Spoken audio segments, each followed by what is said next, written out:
Yo, what's going on, everybody? Good to see so many people here already. You guys are here early. Wow. It's Saturday, 3 p.m., and I am honored to have you guys joining me with the live stream again today. It is a very humid day here in Iowa, a sleepy day. And what's even more magnificent about it, I mean, sleepy days, it's hard to run. The air is super thick outside, but the air conditioning works really well in this house, and lots of people are taking naps. Although I didn't actually take a nap today. I think the children, they never take naps, but everyone else in the house, I think, took a nap. The three other adults, I didn't. But also right now, I always tell you guys you're lucky that you can't smell me because normally I'm not so fragrant. But in the house today, it smells like Thanksgiving, which makes it confusing because it's so hot outside. But my mother-in-law decided to roast a turkey. She had one in the freezer that she said was going to expire at some point. So she's been defrosting it for a couple of days, and now it's roasting in the oven. She's making mashed potatoes. She's already made a couple pies. She's on a tear. No one does Thanksgiving quite like her. It's amazing, and it just smells so good in here. I'm getting sleepy just thinking about the meal that I'm going to eat. Although I probably won't eat any of the turkey, but I will eat all of the everything else that she's made. So, it's a fantastic aroma in here, and it's very distracting. I got to tell you that. Hopefully you guys are doing well. Let's see who else is here. I see Martha's here, Hang You, Stevie76. What's going on, everybody? Patrick Fung. I was going to go on a walk with his wife. That's awesome. Catch the stream when you get back. We'll be here, or the stream will be here. Definitely go for a walk with your wife. That sounds amazing. Chris Dyke in his Dunbar's here. My mom's here. Hi, Mom. How are you? Rodolfo Montalvo. He made it to another live stream from Puerto Rico. Awesome. Glad to see you here. All right. We've got JC. The daily Kofuzi Pavlovian torture. It does always circle back to food during the live streams, doesn't it? Toby's GoPro says, what's happening, Kofuzi? What's going on, Toby? Hopefully you and your GoPro are doing well. Shannon's here as well. MJM, Jonathan Fan. Let's see. Stevie76 says, did you see YouTuber Matt Bertrand from Florida tested positive for COVID and then ran 10 miles the next day? I saw someone on Instagram. Is that the same person? He said that I saw a post yesterday that, and I couldn't tell if it was like a serious post or a joke post. I didn't look deep enough into it. And then I saw him running again today. So I'm not sure what's going on with that. Maybe that's the person we're talking about. I don't know if we're talking about the same person, but I hope he's okay. It's a weird situation if that's what's going on. Steve says, I watched your FKT recap while stemming the blood from my knee after falling off a scooter with an adult-sized push scooter. Still a big kid, 37, now drinking wine like an adult. Awesome. Very cool. Very cool. Hope your knee is okay. My knee, to give an update on it, is doing phenomenally better, night and day from yesterday to today. I actually hopped up the stairs, not hopped, but I jogged up the stairs today, so I was feeling good. So yeah, I might take the legs out for a spin tomorrow. So we'll see if I do that. If I do, I might just, it's short enough that I was thinking about taking the dog with me because I haven't taken her out in a while for a run.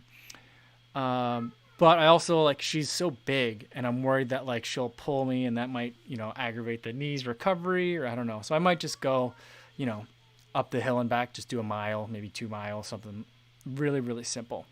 But I'm feeling really good today. So hopefully, Steve, your knee injury, falling off of an adult-sized scooter, is it worse or better if it's an adult-sized scooter or if it were a kid-sized scooter? Hopefully your knee gets better soon. Romero Crawford says, yo, what's going on? Listen to the podcast version of yesterday's live on the 14-mile run this morning.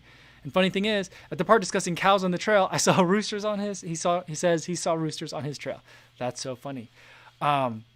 Speaking of animals on the trail, as I was editing the FKT recap video this morning, I was watching the local news, and one of the local sports guy, he's an avid cyclist. I think he normally does RAGBRAI, which is the ride across the entire state of Iowa. It's a multi-day, it's not a race, but it's a ride across the state of Iowa. He normally does that. That got canceled this year. If it didn't cancel, I was going to do it with Doozer. I don't know if you guys watch Ryan Doozer. And Doozer's already messaged me. He said, I know there's no Ragbri this year, but next year we'll do it. And I was like, sounds good. But anyway, so that guy, the local newscaster, has been doing different bike trails across the state of Illinois. And the one that he like did his segment on today was on the Heritage Trail itself. And the people that he was with, I don't know if they're just not from rural Iowa, because they were riding along, and at the one part where there's lots of cows, they were like, oh, look, there's cows. And they were like super surprised about it. They're like, wow, it's amazing to see wildlife along the trail, which technically those are cows and they weren't wildlife. They were cattle. Or maybe they were dairy cows. I don't know. But they weren't wildlife, but they were animals and not like pets along the trail. But it was fortuitous timing. Yeah, there's just something about animals on the trails today. Let's see. Dan Rodriguez says, when running a 5K, how high would you let your heart rate go? I spend too much time over 180 and not sure that's really safe. I think for a 5K, I think the correct answer is as high as it'll go. Because for me, a 5K is pretty much all out. I mean, it's not an all-out sprint, like, because I can run like a 100-meter dash faster. But yeah, I don't really worry too much about heart rate for a 5K. At least I haven't before. But I think my heart rate, because I think that like running 5K pace for a certain number of minutes is how people determine their max heart rate. That's like an estimate, right? So I think I don't know that people use heart rate to run 5Ks. I don't know how I would do it. I'll tell you that. Martha says, in regards to that Matt Bertrand guy in Florida, says, I thought Matt or someone else from this club turned out to not have COVID. So I don't know. We'll see. I'll look into that. That'd be interesting to see. I hope that that's not what's happening. Bert Legas is here, says, hi all. What's going on, Bert? Casey A says, gotta go get my run in. I'll catch you guys on the podcast. Cool. Have a good run, Casey. Recycle on Wednesday says, glad your knee's feeling better. Thank you so much. I was getting worried. I was like, two days off is a good thing, but if I have to go to like 3 or 4, then it's like, well, maybe I got to get it looked at. But I've been messaging with Martha, who mentioned some really insightful thing, or I think it was in a comment, said stuff about getting it checked out with a PT. And that reminds me, I wanted to ask you guys, do you guys have a PT? And if you do, would they be willing to take patients on a telemedicine basis? Can you do physical therapy remotely? Is that even possible? Because I'd love to have like a discussion with a health professional about my knee, just kind of like talk it through. I mean, I'm happy to pay for it if my insurance doesn't cover that kind of conversation, but I do feel like it'd be a conversation worth having. But let me know if you guys know of anybody. Luis Becerra says, drink some tequilas. If it doesn't help you forget. Good afternoon, says Dokutagarin. Only watch a few minutes of the FKT recap and remember the time for the live stream. Yeah, that's cool. But you were here yesterday, so you got most of it. I think you were here yesterday, right? Yeah. So I think you got most of it. Yeah. Rain Runner's coming in from Portland. Hopefully you guys are doing okay over there in Portland. Steve Ehrenberg says, Cubs, White Sox, or neither. Well, it's complicated. Cubs are in my backyard because I live in Lakeview. And I love watching baseball at Wrigley Field, but I went to school in St. Louis during the home run race. So I watched, I'd taken a long break from baseball during the work stoppage of the 90s. And then I kind of came back to it in college during the home run race. And so I picked up like the Cardinals as like my new team. And their diehard rivals are the Cubs, for those of you out there who don't know that. So it's hard to you can't just switch over, right? But so the White Sox would be like the natural choice, but I just don't like American League style baseball as much. For some reason, it just doesn't seem as interesting to me.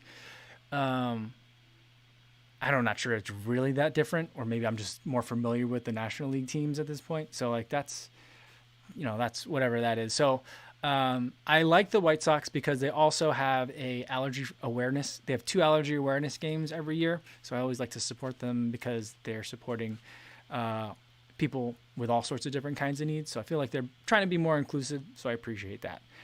But I enjoy watching National League baseball more. I think they're playing right now in a somewhat empty stadium, and some of the rooftops are allowed to have people there too. It's weird. I don't understand it. Pete G 1980 says Beats Pro or AirPods. I think that if for me, I have issues with connectivity and charging on my Powerbeats Pro, and so that makes a really good earbud. Like, it's not reliable. Like, I don't know what I'm gonna get when I open the clamshell and put them in.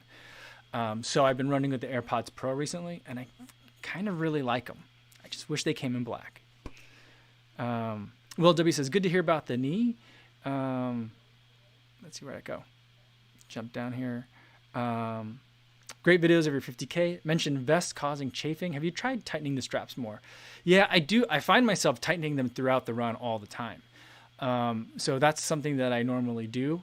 But I do think that the next time I take that vest out, I'm just going to lower the chest straps to the sternum strap, because that one, I feel it on both sides of my like clavicle here, right here. That's where, but looking at the footage, that's exactly where that sternum strap was. So I think if I move it down where it's on top of my shirt, I think that'll help that a lot. And I do need to cinch everything down more often. Martha says, in regards to those people from that video calling cows wildlife, you must be from the big city if you call cows wildlife. I think so, but I can understand where they're coming from. Let's see. Shannon says, hey, Kofuzi, an ultra friend from Iowa is running 50K in Decorah. Yes, that's in Iowa. It's not far from here, I think. In a few weeks. Any interest in an organized race? I am, but I'm also very concerned. Cases are rising in the state. There's not anything near what's going on in like Chicago or some of those other states where things are really spiking. But it's a concerning trend. So, but I don't know. I really do want to run like a for real 50K, one that has like aid stations and like a bib and a finish line and cowbells and people. I mean, if it's not like spectators, but just people cheering. I do. You know, as much as I profess to not like really need racing, I do miss that experience right now. So, Bert and Legas talking about his 5K segments and heart rate. He does his at 195 beats per minute. That seems fast. I don't know if my heart beats that fast anymore.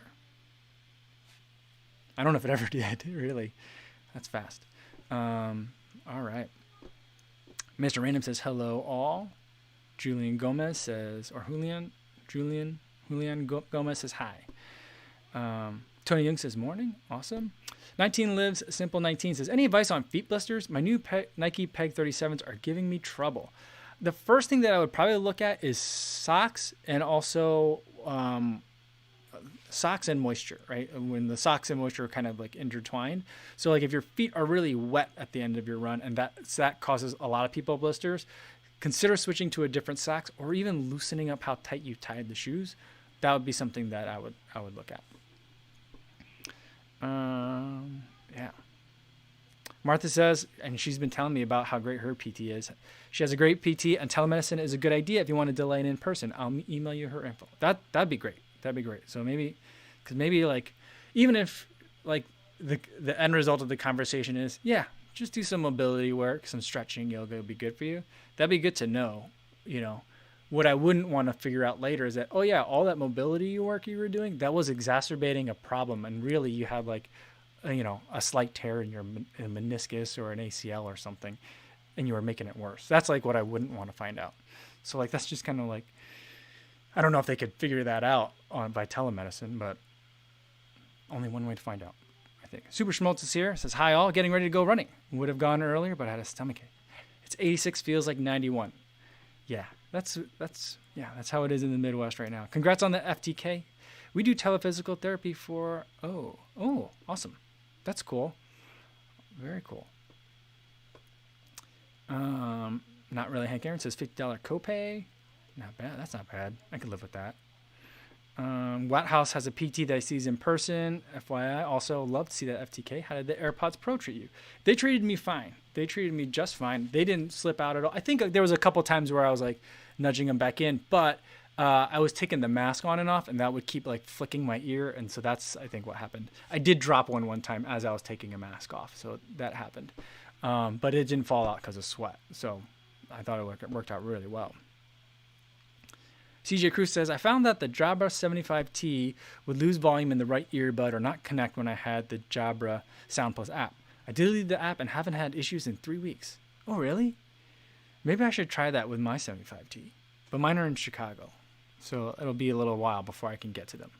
I was also debating. I saw like it popped up in like, maybe it was on Amazon where it popped up and they're like, here's something you might like. The 75T Active. I've never run in any Jabra Active versions before. I was thinking about it. Jody Run says, you really need to go into PT as they could see where you are tight. Make sure they specialize in runners. Yeah, that's what I'd love to do. I just don't want like to be in a room with another person right now. Even today I'm putting together kind of a vloggy type of video for tomorrow. And I was originally going to go and then drive in the car and do some vlogging from the car with a mount. So I'm not like holding it or anything. And then go down to the local brewery because they have curbside pickup available. But today is the day of the Field of Dreams, not the baseball game, the Major League Baseball game, but there's like some ancillary events around it. And one of them is a like first responders benefit game. And it was, I think, Chicago Police versus New York Fire, or New York Police versus Chicago Fire Department, playing a softball game on the actual Field of Dreams today. And Dyersville has started their farmers market again. So I just felt like there was going to be a lot of people in Dyersville, and I'm just not going to do that today. But we'll see. I don't know. I really did want to go to the brewery today to pick up a growler, just from like curbside pickup. But I just don't want to go inside anywhere. Even like the gas station, like I don't really want to do that either. So I'm glad you can pay at the pump and stuff. So, Julian Gomez says, Kofuzi, how was the ride for the Endorphin Speed? It was great. I have no complaints over it at all. My right foot, all the toes on my right foot seem a little bit crunched up. I think what happened as my knee was starting to hurt, it affected my my cadence and my gait. And so like I feel like I dug a little bit into the front of the toe box. I don't think that had anything to do with the shoe. I think that was more what I was doing. But yeah, it did great. I think it's a great choice for anything from blacktop and even just a little bit softer than that, like the crushed limestone that I was on. And even if it was a little bit rockier, I still think it would have been okay. I mean, if we're talking about actual like gravel or like a rocks road, not a rocky road, but like a road made of like rocks, then it's, it's not enough. It needs more. There need to be more lugs. But for what I was on, I think it was the perfect choice. I mean, I think of the four shoes that I picked, I think 3 of them would have been great. I'm not sure if the TC or the Adizero Pro would have been the worst choice, but one of those 2 was the worst choice. The other 3 I think are fine. Yeah, Arnold Allen says, in regards to the NL-AL kind of distinction, pitchers should hit. I think so. I think they should. Jonathan Fan said, what is your favorite place you have run at that is outside of Chicago? I would say 2 places. One is the Tunnel Marathon. That's just a fun event. You're running down a mountain for 26.2 miles. So that's fun. The other one that I really enjoy is running along the shoreline. I think that's Pacific Coast Highway in San Diego. Just running along there. If you run at sunset, it's just absolutely stunning. You're running on cliffs and you just see Pacific Ocean. There's people. There's just wildlife. Not cows, but like wildlife, and it's beautiful. I'm told that if you go at the right time of year, you can even see whales during the sunset, but I don't know what time of year that is. But it's an absolutely beautiful place to run.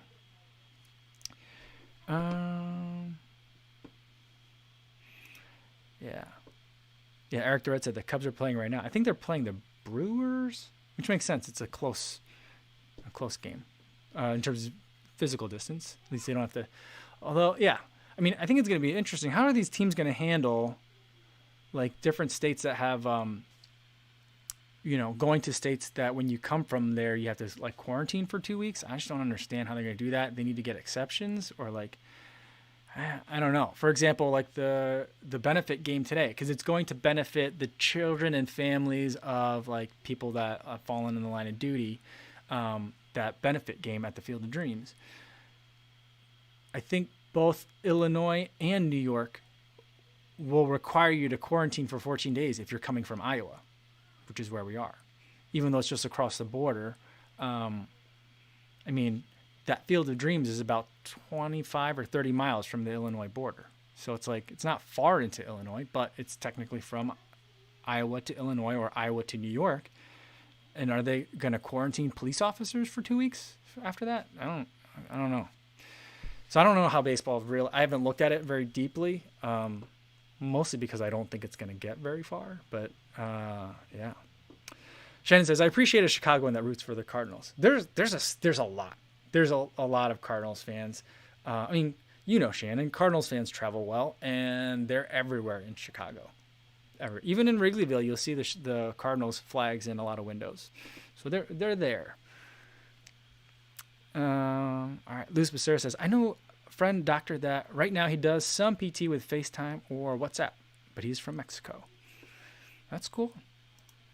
Yeah, if anyone wants to send me info, like I might look a couple people up and see, just to like, I think, especially if someone's interested in doing it over, or having parts of it recorded for the purpose of YouTube. I think that'd be, as long as they're okay with that, you know, I would waive my HIPAA rights for that. I don't know if a lot of medical providers aren't, but if they're interested in that, that'd be definitely something that I'd want to like have part of that conversation. Maybe not the whole thing, because that'd be boring, but parts of it on YouTube. CJCrew says, anyone know if you have to qualify to run the Hamburg Marathon or Hamburg Marathon? Moving to Germany soon, and a goal would be to participate and hopefully complete my first marathon. As far as I know, you don't have to qualify for that one. Steve Arnberg says, that's a Cards hat wearing in my avatar. Go Cards. All right, there you go. All right, the thing just jumped again, so I'm sorry if I skipped you. Martha says, we're the same about not going inside and erring on the side of caution. It's hard to stay patient and restrained, but better than taking risks. Only grocery shopping every 2 weeks. Yeah, I mean, we're still, for grocery shopping, what's nice is here we have the option of like, you know, you order all your stuff online, and then you like basically text or use an app when you get there, and they'll put it in your trunk. So that's been nice. But I know my mother-in-law and my wife have both gone into stores, like grocery stores, with masks, even though those stores don't require them. I think a lot of them are starting to require it here, but I know that there's a couple of grocery stores that I think on principle won't require masks, which is a weird exercise of principle, but okay, they're doing that. And I think other than that, we haven't been doing much. My mother-in-law got her dogs groomed, and then no. Yeah, we're not really going anywhere. But I mean, now we're here with my in-laws, so like the kids have grandma and grandpa to hang out with, so it's just like summer. It's like a long summer vacation, so I don't feel like we're missing out. I feel like this is a really great way to do it, and I recommend it to a lot of people, assuming you get along well with your in-laws. I know a lot of people don't. Yeah, Stevie76 talking about like the traveling and baseball and quarantines thing, says Canada won't let the Blue Jays play, but they're okay with the NHL.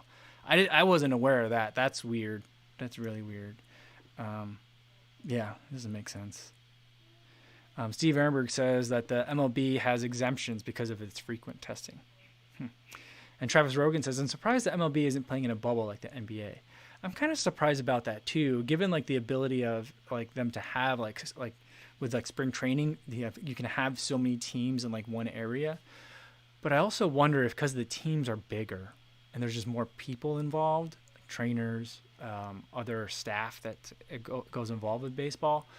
I wonder if that's it, or I wonder if they just couldn't agree, or because like, I don't know, maybe they didn't have enough fields, or I don't know. I don't know why they didn't do the same thing, but I don't know if the NBA bubble is going to really work out either. I mean, I hope they all do, but Colm O'Brien says you don't have to qualify for Hamburg. So we've got some confirmation on that. Cool. Thank you. Tony says the NHL is in a bubble and MLB teams will be traveling in and out of Toronto. Oh, or they would have been. Okay, so I guess that makes a little bit more sense. But still. Shannon says, how many ounces did you end up drinking during hour of FKT? I know you had 2 liters. Sorry if I missed it in your recap.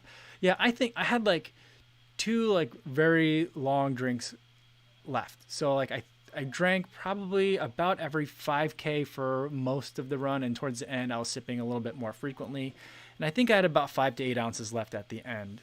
So if I were to break that down into an hour, I had like I think I was taking about on average like 12 to 15 ounces per hour. Yeah, so that's a little bit more, probably closer to 12. But yeah, I think that's about where I was at. A very, very rough estimate. Rainrunner has a good question. When do you think you'll head back to Chicago at this point? I think a lot of that's going to depend on schools. At this point, I mean, we don't know what the plan, the tentative plan. I think they've announced it, and they're waiting for.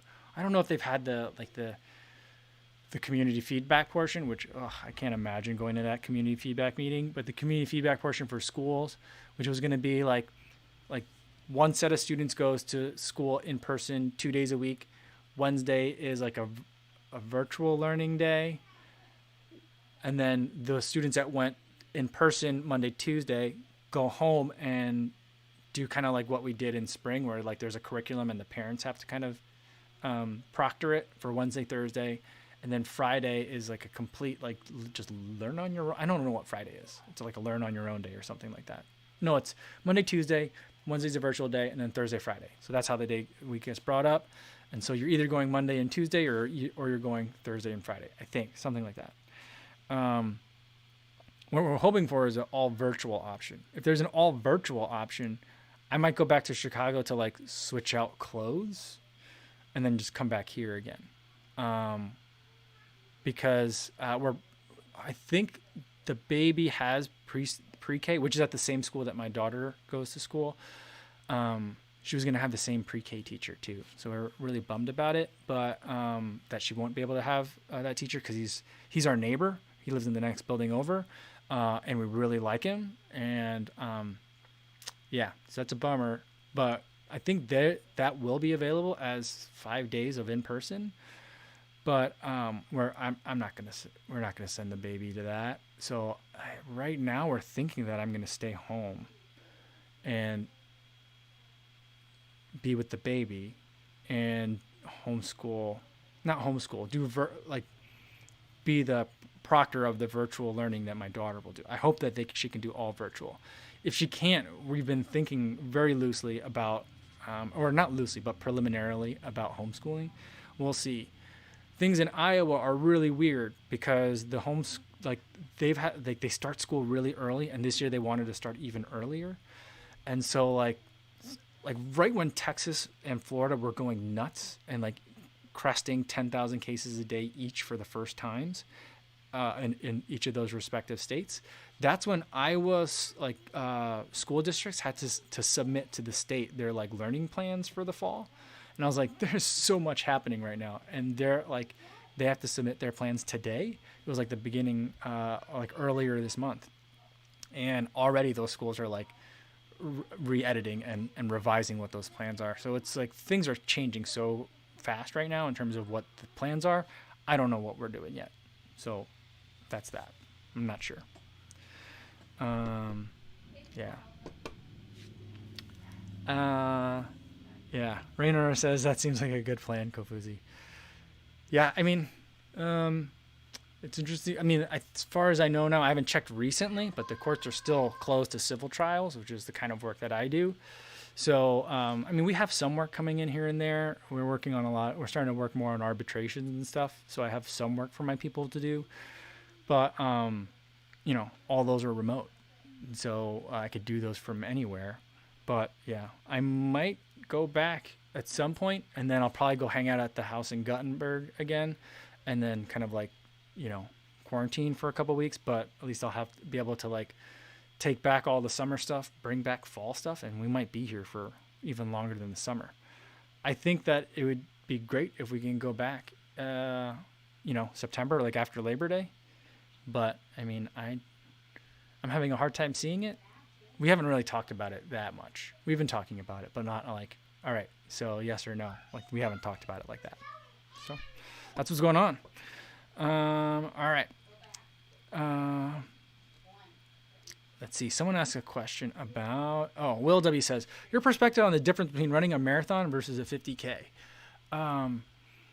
Yeah, a 50K is not that much longer than a marathon. It's like 5 miles longer, but I guess that's 25% longer, right? So it is quite a bit. Like, mentally, it just seems like an interminable amount longer. Even 30 miles that I ran 2 days ago seems like so much longer than 26, even though I'm just like, it's just a little bit. It's another 5K on top. But yeah, the pacing strategy just seems much more different. It's like, I don't know, maybe I just respect/fear the 50K more. And someone else was saying that they like the 50K more. Yeah, Bert, I guess, says the 50K is easier. Because like with a marathon, everyone's like so focused, myself included. I'm probably contributing into it. But like in terms of the overall like running community, not that I have a huge impact, but there's so much emphasis on like, what's your time? What's your pace? How much are you improving by for your marathon? And at 50K, everyone's like, you did it. Awesome. Half the time there isn't even a question of what the time is. But if I post like a marathon video, the first comments are like, what was your time? And I'm like, I talk about it at the end. But people are like, it's not like in the first 3 words of the description. So they're like, what's that time? Which I can totally understand that because that's how I think about it too. So usually I do put the time very early into the description if I run a marathon. So I think that's the difference. Is like there's just a different. One has a lot of pressure on it, the other one doesn't. Even if you're trying to run it fast. So I enjoy that it's not as intense to do the 50K. I think it comports with my kind of like my level of competitive spirit a little bit better. Yeah. Nicholas Bouillon says, are the Asics Nova Blast a good shoe? I think so, very much. They'll probably be in my top 5 for this year. All right. Chris Moore says, how much salt do you eat daily? Do you up it for longer runs / hotter weather? I haven't ever tracked how much salt I take in a day.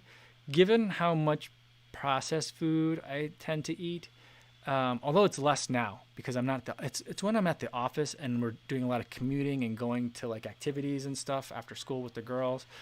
That's when I snack on a lot of stuff, and that stuff is loaded with salt. But normally I probably take more salt than I need to. The only time I really think about it is during a run. I just want to make sure I'm topping up. So I'm thinking about like how many milligrams of salt am I taking in per hour. I look to have like at least 200 milligrams in, 200 to 300 milligrams in per hour. Although I'll have to go look back at the last run. I'll look back again at yesterday's run to see what the salt numbers ended up being. I felt like yesterday was good, although I wasn't sweating profusely. I was hot and I was sweating, but I wasn't like, sweat wasn't dripping down my leg into my shoes. So it wasn't like the super hot run. The heat got to me eventually, but it wasn't like dripping with sweat. So yeah, that's when I think about it. I think about it the night before in terms of like carb loading. I just drink more Gatorade. Gatorade has salt in it. So I'll drink Gatorade or whatever sports drink like the night before. Rainrunner says, if we still lived in New York City, we would have headed up to Western Massachusetts where my in-laws lived and quarantined ourselves. Yeah, I think a lot of people are doing it. I don't know how many people are doing it. Of my friend group, I think we're the only ones doing it, but it just seems, from what I hear about like changes in real estate patterns and stuff, that a lot of people tend to be leaving cities and like opting for, backyards and non-elevator buildings. So I think we're not the only ones thinking that way. All right. Jody Run says, I like the attitude of ultramarathoners. The main difference is when you finish a marathon, they focus on time.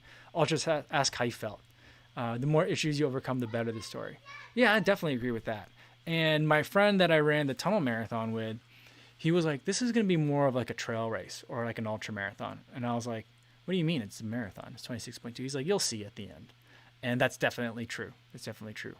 The other big difference at the end of like the ultra marathon, not the ultra, but at the end of the tunnel marathon, it's very different than like a road race where it's like, hurry up, get through get through like the corral, get through the chute, get your medal, get your beer, get your banana, keep moving. It's that. And maybe it's just the sheer size difference. The tunnel marathon is not that big. But at the end of the tunnel marathon, it was like, hey, you want some watermelon over there? There's some bananas, a big bowl of Doritos, like, so there's just like snacks. And I was like, I do enjoy a post-race beverage. I enjoy them very much. I enjoy multiple of them. But it was just like, watermelon sounds really good right now. And it was the most delicious watermelon I've ever had. Yeah. Mark Rainey says those homemade cookies have salt, so lots of salt. Yeah, I do. I've been eating a lot of homemade cookies. I don't know if she planned it that way because I don't know if I ever talked to them about doing I think I was telling them about I was doing the Heritage Trail Run, and like the day before, my mother-in-law made oatmeal raisin cookies, and only me and my father-in-law like oatmeal raisin cookies. Like my wife doesn't like them, my mother-in-law doesn't like them, the girls don't like them. So I felt like, she knows that I like her cookies before a long run. And so I felt like that was her way of rooting for me. So I appreciated that very much. And, I don't know if an oatmeal raisin cookie has a lot of salt, but I had 4 of them on the way before starting the race. They were good. I could have used 5. It was not because I needed it, but it was just tasty. Chris Dyke says, I'm doing a half marathon, a virtual race on Tuesday, aiming for sub 130. Current PR is 1 hour 33 from years ago. Any tips on pacing strategy? Yeah, there's 2 ways to approach it. There's a lot. There's lots of ways to approach it. One is to do like the same pace throughout. And that's what kind of like most people do. I have a hard time executing it, a very hard time executing it. But what I kind of like is starting a little bit slower. The first mile, if you're fast the first mile by a little bit, that's okay. But like starting out generally the first handful of miles slower than your like average of 130. I forget what 130 is. I think it's 650. So starting out maybe like at 7 minutes per mile for the first couple of miles, then hitting like target pace for the middle miles, and then speeding up and catching it at the end. So that way you're ramping up at the end. That was my goal strategy for my Chicago sub 3 attempt, which would have been like similar pace as a 130 half marathon. I ended up not really executing it that well. It's hard to execute. So I don't know. Maybe even though it makes sense to me, maybe it's not a great half marathon strategy. The other thing to do is, if it's virtual, that's hard, because otherwise I would say find the 130 group and just hold on for dear life the entire time. But that's not going to be an option for you. So the other thing to do is hit that 650 every time. The advice that Ben Rosario gave to Matt Fitzgerald when he was training to run like a 240 is not that you're running 240 for a marathon or that I am for that matter, but like the advice is, I think is still a good advice, is, for the first mile run, he had like the goal for him was to run the same exact pace the entire time. And let's use 650 because that's what your pace will be for 650. Ben Rosario would probably tell you for mile 1, run 650. Regardless of what you did in mile 1, for mile 2, run a 650. Regardless of what you did in mile 1 or mile 2, for mile 3, run a 650. And then for the next mile, run a 650. So like, don't try to like catch up, bank or whatever. Just try to hit your pace every single mile. I think that's also a really good strategy, and one that I'll probably use for my next, like if I ever do another 3-hour attempt. I don't know if we'll do another one. We'll see. I might have kind of like lost momentum on that one. Will W says, picked up some Unived wild watermelon. I'm going to try it on my vest on my next long run. Thanks for the advice on that. I like it. It worked out really well for me on the run. I think like Gatorade is good, but it doesn't have caffeine in it. And I'm not sure that I noticed the wild watermelon caffeine in it, but I knew there was caffeine in it. Or I think whatever one that I had. Yeah, wild watermelon has caffeine. The orange one I don't think does. But I think the wild watermelon has caffeine. Innes just used it on a long run. Used it on a 50-mile run last year. It was very refreshing and good for hydration. Yeah, cool. Very cool. All right. Rainrunner loves salted watermelon Cliff Blocks, even if blocks are hard to eat on a run. I also got the salted lime Unived gels, and they're pretty good. Yeah, the salted lime ones do remind me of eating like liquid chips. Like I imagine like if I was an astronaut and they were trying to like, you know, like I feel like astronaut food for some reason, like they can't make it feel like it's space age. They have to make it feel like you're actually still on Earth for some reason. And so I feel like it's flavored. And I feel like a food, like if we were on a mission to Mars, would be like salted lime Unived gels. And it'd be like, hey, for Taco Tuesday, we're having chips. And here it is. Squeeze it in your mouth. You know? But I do like that flavor too. All right, let's do one more. Let's see what we got here.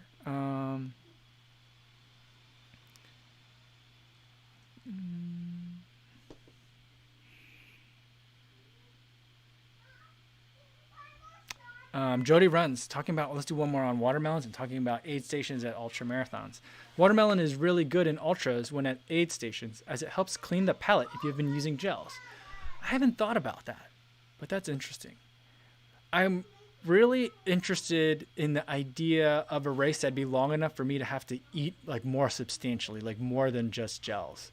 Because I feel like I've got a pretty good gut and I'm pretty decent in one of my weird skills at running on a relatively full stomach. So I'm interested in like aid stations that have like legit food, not just like Gatorade, you know. But I probably wouldn't pick the watermelon. But now that you're like, it's a good palate cleanser, that puts a different spin on it. That's interesting. All right. Well, all right. I'm going to have to look into that 50K that's in Decorah coming up. Because, I don't know. If nothing else, I want to keep an eye on it to see if it goes and see how people do on it. Because that sounds interesting. Especially if there's going to be aid stations with like legit food. That'd be interesting as well. It'd be even more tempting then. But that's going to be it for today. Thanks everyone for tuning in. I had a lot of fun talking with you guys as usual. I'll have another video tomorrow. I'll be talking about, I finally have all the pieces I need for that GoPro accessory video that I've been telling you guys about. It's something that actually was really helpful to me to film the FKT run. So I'll talk a little bit more about it tomorrow. And then we'll do another live stream in the afternoon, same time, 3 o'clock Central Time. Hopefully I'll see you guys then. In the meantime, hopefully you guys are safe on your run. I'll see you in the next one. Thanks, everybody.